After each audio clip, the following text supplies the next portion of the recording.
taking a look at some of the Kral spring rifles here.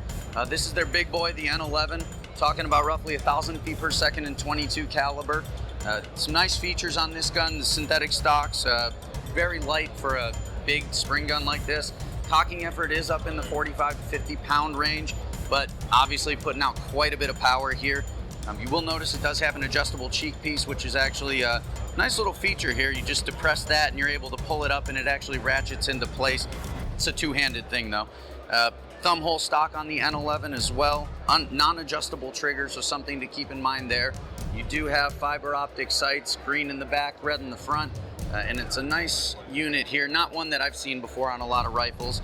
But again, in a spring version here, it's putting out about 950 when we tested it with 14 grain pellets. So it is throwing down some serious power. You do have a dovetail and weaver combo rail. Not traditional weaver spacing, so something to keep in mind if you do want to go that route, but certainly something you can utilize. Again, really long gun, but comes into the shoulder nicely. Does have a pretty good bit of pop to it. Moving on along. This is the N07 series. It's going to have a wood and a synthetic option. The N07 actually uses the same spring that the N11 does. So this gun will put out the same power, but it doesn't have the muzzle brake suppressor on it like the N11 does. But the same sight setup, the same rail system, same trigger. Just got a wood stock option. So for those of you that are maybe looking for something that has a little bit better look to it, this is what you're going to want to go for.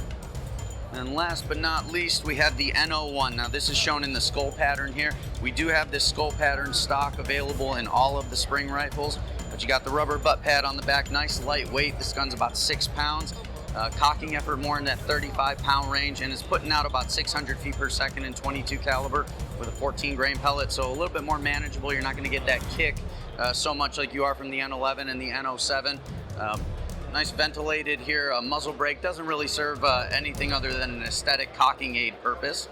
But you do have some nice rubber inserts on the stock as well, give you a little bit of extra grip. And again, even comes with a scope stop, which is a nice little feature for those of you that are going to be utilizing that 11mm dovetail. Something that you really have to have on a spring gun these days, but really nice balance here. Comes into the shoulder nicely.